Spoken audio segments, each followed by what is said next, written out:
তো এখন আমরা দেখব রেক্টেঙ্গেল টুলের ব্যবহার, ঠিক আছে? তো তার আগে আমরা এখানে যে টুলসগুলো আছে সেই টুলসগুলোর নামগুলো একটু জেনে নিই। প্রথমিক অবস্থা আছে সিলেকশন টুল, এরপরে আছে direct selection tool. Direct selection টুলের আন্ডারে আমার গ্রুপ সিলেকশন আছে, এরপরে আছে ম্যাজিক ওয়ান টুল, তারপরে আছে লেসার টুল, এরপর আছে পেন টুল। পেন টুলের আন্ডারে দেখেন এখানে আরো কয়েকটা টুল আছে, add anchor point, delete anchor point, anchor point. Pen টুলকে বলা হয় টুলের রানী। হ্যাঁ, টুলের রানী, রাইট। পেন টুল দিয়ে আপনি 80% কাজ করতে পারেন, কিন্তু প্রপারলি কাজ করতে গেলে আপনার পাওয়ারফুল টুলসগুলো ব্যবহার করতে হবে, ঠিক আছে? ভালো টুলসগুলো ব্যবহার করতে হবে। এরপর আছে কার্সর টুল, এটা দিয়ে আপনি কি করতে পারবেন? কার্স করতে পারবেন। এরপরে আছে টাইপ টুল। টাইপ টুল দিয়ে সাধারণত আমরা টাইপ করতে পারি, ঠিক আছে? দেখেন টাইপ টুল আন্ডারে কি কি আছে? Type tool, area type tool, type মানে path tool, vertical type tool, vertical area type tool, ঠিক আছে? ভার্টিক্যাল টাইপ মানে path tool, touch type tool. এরপর আছে লাইন সেগমেন্ট টুল, ঠিক আছে? লাইন সেগমেন্ট টুল দিয়ে আমরা লাইন তৈরি করতে পারবো। এর আন্ডারে কি কি আছে? আর্ট, স্পাইরাল, রেক্টেঙ্গুলার, গ্রিড, পোলার টুল, ঠিক আছে? এরপরে আছে রেক্টেঙ্গেল টুল। রেক্টেঙ্গেল টুলের আন্ডারে কি কি আছে? Rounded rectangle, ellipse, polygon, star, flare. এরপর আছে brush tool, brush, pen brush, blob brush. তারপর কি আছে? Shaper tool, pencil, smooth, joint tool. হ্যাঁ, এরপর আছে ইরেজার, সিজার, ক্যাম্প। এরপর আছে রোটেট আছে, রিফ্লেক্ট আছে, এরপর কি আছে? স্কল আছে, ঠিক আছে? এখানে বেশি যেগুলো দরকার হবে আমরা সেইগুলোই আমরা শিখবো, সেই টুলসগুলোই শিখবো। তো ডিজাইনের সাথে সাথে আমরা আরও অনেকগুলো টুল শিখবো। এরপর আছে ফ্রি ফ্রম টুল, ঠিক আছে? পপেট, হ্যাঁ। তারপরে এখানে আছে কি আপনার ওয়ার্ড টুল আছে। তারপর শেপ বিল্ডার টুলের আন্ডারে আছে কি? Shape builder tool, live paint bucket, live paint selection. এরপর আছে প্রিসক্রিপটিভ গ্রিড টুল, প্রিসক্রিপটিভ সিলেকশন টুল। এই সব টুলসগুলোই আমরা ব্যবহার শিখবো। এরপর আছে কি? ম্যাচ টুল, এরপর গ্রেডিয়েন্ট টুল, হাইড্রোপার টুল, তারপর কি আছে? বেলেন টুল, তারপরে সিম্বল শেপার। এরপর আছে কলাম গ্রাফ, গ্রাফ আমরা বুঝি নাকি? আচ্ছা, সবগুলো দেখবো। এরপর আছে কি? আর্টবোর্ড, ঠিক আছে? সেলাইস, হ্যান্ড টুল, তারপর কি আছে? Zoom tool. এরপর কি আছে? Fill, stroke, fill colour, stroke colour. এই দুটো দিয়ে আমরা কি কালার অ্যাপ্লাই করবো নাকি? এরপর আছে কালার আছে, তারপর আছে কি? গ্রেডিয়েন্ট আছে, নন আছে। নন করে আমরা কি করবো? অফ রাখবো জিনিসটা, ঠিক আছে? এরপর আছে কি? ড্রপ, হ্যাঁ, আমরা হোয়াইট করতে পারবো, ব্ল্যাক করতে পারবো।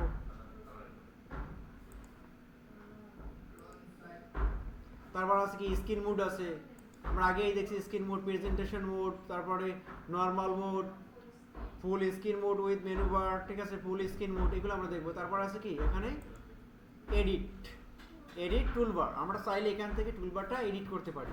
ক্লিক করলাম এডিটে, কিন্তু খেয়াল করেন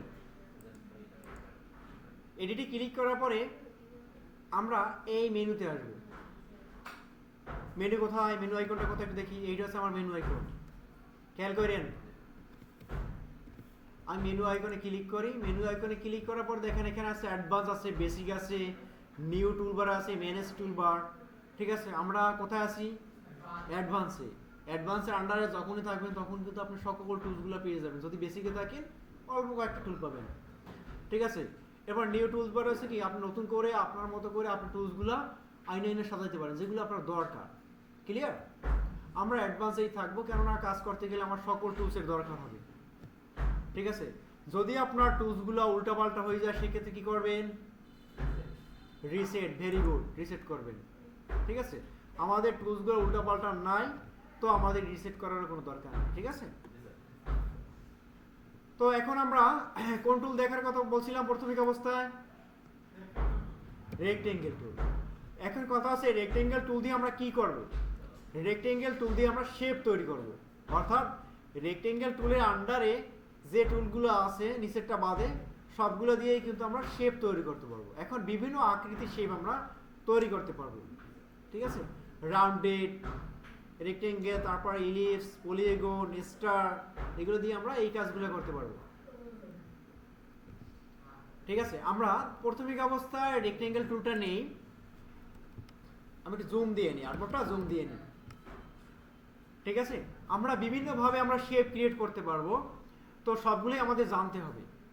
তো আমরা রেক্টেঙ্গেল টুল নিয়ে জাস্ট আমরা এখানে একটা ক্লিক করবো, করছি। ক্লিক করার পর এখানে ওয়াইড এবং হাইট আছে, ঠিক আছে। ওয়াইড এবং হাইট দিয়ে আপনি একটা শেপ তৈরি করতে পারেন। আমি একটা শেপ তৈরি করি, আপনি একটা সাইজ বলেন, অনেক বড় হয়েছে একটু ছোট করে বলেন। 5 ওয়াইড আমরা নিলাম কত 5, আর হাইট কত নিব, কত 7। হ্যাঁ, তাহলে কি 5 এবং 7 অনুযায়ী আমার একটা শেপ ক্রিয়েট হবে। ওকে, ঠিক আছে। তাহলে কি আছে, 5 এবং 7 অনুযায়ী আমার একটা শেপ ক্রিয়েট হয়েছে। এখন সিলেকশন টুল দিয়ে এটা আমরা ধরে কি যে কোনো জায়গাটা মুভ করতে পারি, ঠিক আছে। তাহলে সংখ্যা দিয়ে আমরা শেপ তৈরি করা শিখলাম, ঠিক আছে। ক্লিয়ার বিষয়টা? Very good. এখন আমরা আমাদের মতো করে আমরা শেপ তৈরি করব। আমি রেক্টেঙ্গেল টুল নিলাম, নিয়ে এখানে ক্লিক করে এদিকে নিই, আমার একটা এরিয়া তৈরি হয়েছে, খেয়াল করছেন। আপনি এরিয়াটা যত বড় করবেন আপনার শেপটা তত কি হবে, বড় হবে। যত ছোট করবেন ছোট হবে। আমি এই অবস্থায় রেখে ছেড়ে দিব, ঠিক আছে। এখানে আপনার রেড কালার আছে এবং ব্ল্যাক কালার আছে, এগুলো কি এটা আমরা আস্তে আস্তে পরে জানবো। এখানে আপনার কালারটা কি প্রথমে অবস্থায় হোয়াইটও থাকতে পারে, ব্ল্যাকও থাকতে পারে, ঠিক আছে। আপনি চাইলে আর্টবোর্ডের বাহিরে এভাবে ড্র্যাগ করতে পারেন। যদি হোয়াইটের সাথে মিশে যায় সেক্ষেত্রে আপনি কি বাইরে ক্লিক করতে পারেন। আমি বাইরে ক্লিক করলাম, ঠিক আছে। তো এখন চাইলে এটা আমি একটু ছোট করতে পারি, বড় করতে পারি, এভাবে করতে পারি, একটা স্টিক তৈরি করতে পারি, ঠিক আছে। এভাবে আমি এগুলো তৈরি করে নিতে পারি। এখন এগুলো কিভাবে ডিলিট করব, সিলেক্ট করব, সিলেকশন টুল দিয়ে সবগুলো সিলেক্ট করে ডিলিট করে দিব। ক্লিয়ার? এখন আমরা দেখি শিফটের ব্যবহার, ঠিক আছে। আমরা কিবোর্ড থেকে শিফট প্রেস করে যদি ড্র্যাগ করি তাহলে কি হবে বলেন তো? হ্যাঁ, ওয়াইড এবং হাইট আপনার সেম হবে।